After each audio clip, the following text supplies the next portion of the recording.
D'accord. Alors là, on s'aperçoit que cet ours n'a vraiment pas eu de chance, hein. On peut le dire ainsi. D'accord. Justement, avec notre ami Dylan, on parlera de son bouquin. Vous avez certainement connu 24 heures chrono, mais avec lui, nous allons pouvoir parcourir 24 heures friend zone. À quoi ça renvoie? Posez-vous toutes les questions. Les réponses, on les aura tout à l'heure. D'accord. Ok. Alors, chers téléspectateurs, pour l'instant, on va directement courir pour notre kiff de ce soir. C'est tout de suite. Bonsoir une fois de plus, Dylan Sadeo. Bonsoir. Alors là, tu nous transportes dans un univers qui paraît, c'est pas, on a l'impression de l'avoir vécu déjà, 24 heures chrono, on a 24 heures friend zone. Je peux un tout petit peu permettre à nos chers téléspectateurs à la maison d'avoir la quatrième de couverture. Oui. Entre candeur et fissure, ardeur et brisure, romance, passion, jalousie et thriller, vivez l'amour voilé entre le pro, un Camerounais, et Alice Suissesse. Un amour qui débouchera sur la friend zone de la baronne, poussant ainsi cette dernière à faire déclencher une bombe 4 fois supérieure à celle d'Hiroshima et Nagasaki, afin de faire sauter toute l'Union européenne. Une journée interminable et infernale pour les deux tourtereaux qui subiront les pires sévices de la vie. Une journée inoubliable et sans sommeil pour les forces de sécurité et de l'ordre camerounaises et suisses réunies pour désamorcer la dite bombe. Bref, vivez 24 heures friend zone en live. C'est donc une belle idée de Dylan Sadeo, qui est prix d'ailleurs international note de lecture 2023. Il est également finaliste au concours d'écriture sur les éléments fondamentaux, concours international organisé par Moonlight Project en France en 2023. On a, en outre, il est l'un des pères fondateurs de l'immigration internationale, Le Repère, une entreprise qui facilite les voyages internationaux à 25 ans. Alors, et en même temps, chef du département des langues dans le même site. Par ailleurs, il est formateur pour DALF, TCF et TEF, enseignant de français et d'espagnol, programmateur web, écrivain, et il a été aussi jury du CIAPEL 2023, organisé par la maison d'édition qui voilà, lui permet, pourquoi pas, d'être ce romancier. Toutes ces casquettes, pour toi, à 25 ans, c'est gigantesque. Ouais, on peut le dire ainsi. Ouais. Bon, déjà, je tiens à rappeler que en ce qui concerne l'écriture, bon, j'ai été écrivain, je peux dire, depuis très longtemps, depuis fort longtemps. Dans le ventre de ta mère, comme tous les artistes. Hein. Non, ce n'est pas. J'ai oublié de poser la même question à Flavie tout à l'heure. Les artistes chantent depuis le ventre de leur mère, écrivent depuis le ventre de leur mère. C'est compliqué. Hein. C'est une vérité? Non, non, non, je sais. C'est pas ce que j'ai eu à dire. C'est pas ce que ok, d'accord. Depuis quel âge exactement tu as la passion de l'écriture?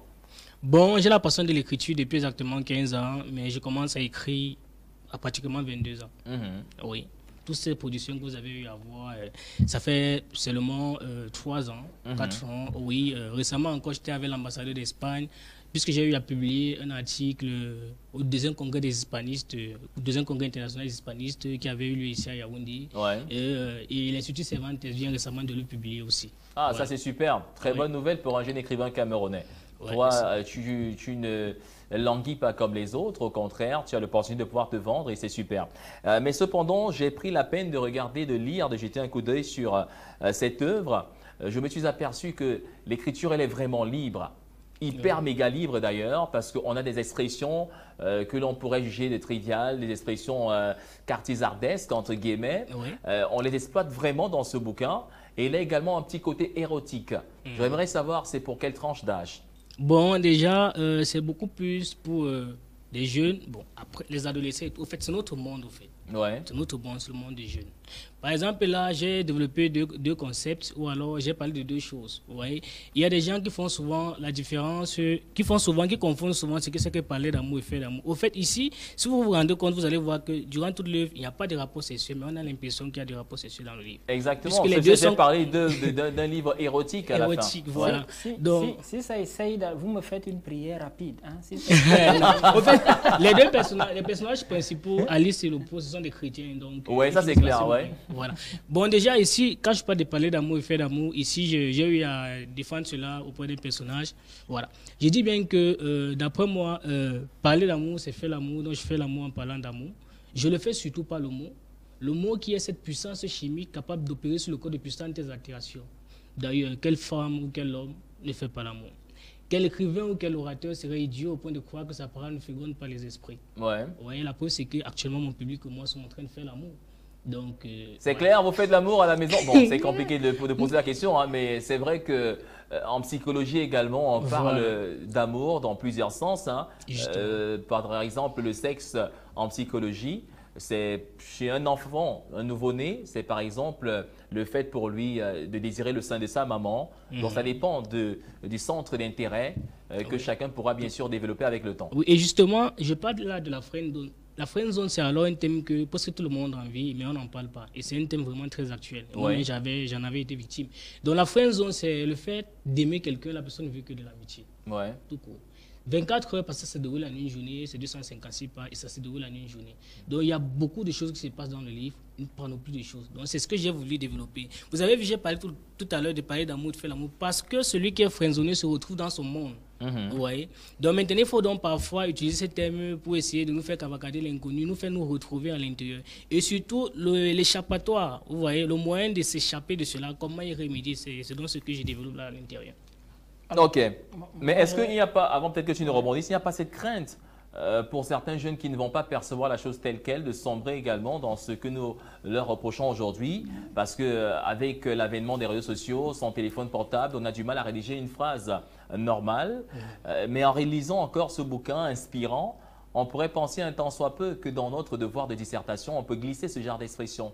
Ah, non, non. Au fait, déjà, j'aimerais qu'on sache une chose, c'est que il y a des gens qui ont souvent peur de dire certaines choses. Moi, je suis chez un écrivain qui ne mange pas les mots, mais je tiens compte de l'aspect. Si vous allez remarquer, je dis certaines choses en fonction de certains contextes. Si par exemple nous sommes au quartier, par exemple, il y a un personnage qu'on appelle Arnold, là-bas à l'intérieur. Ouais, c'est lui le plus sauvage du livre. Voilà, parce qu'effectivement, j'ai un voisin qui s'appelle ainsi et c'est l'un des managers de Christelle. C'est l'un de mes voisins.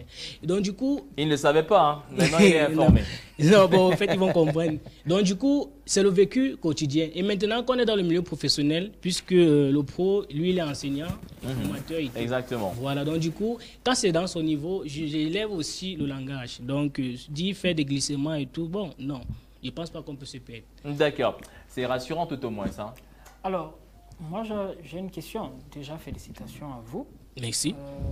Mettre sur pied un ouvrage n'est jamais chose aisée. Donc, félicitations.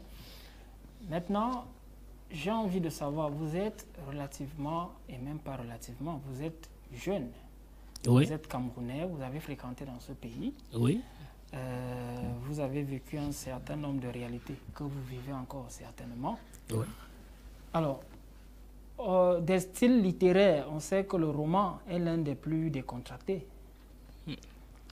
Alors, ce que j'ai envie de demander, c'est, au bout de tout ce qu'on vit au Cameroun, la vie peut être de temps en temps complexe et autres, comment est-ce qu'un jeune garde la froideur d'esprit de rédiger encore un roman plutôt que peut-être d'écrire un ouvrage scientifique ou alors un ouvrage qui parle des et là, c'est une très bonne question. Parce qu'il n'a pas eu à le mentionner. Là, j'en suis à mon 4e livre. Ça, c'est le seul roman que j'ai eu à rédiger jusqu'ici. C'est l'unique roman?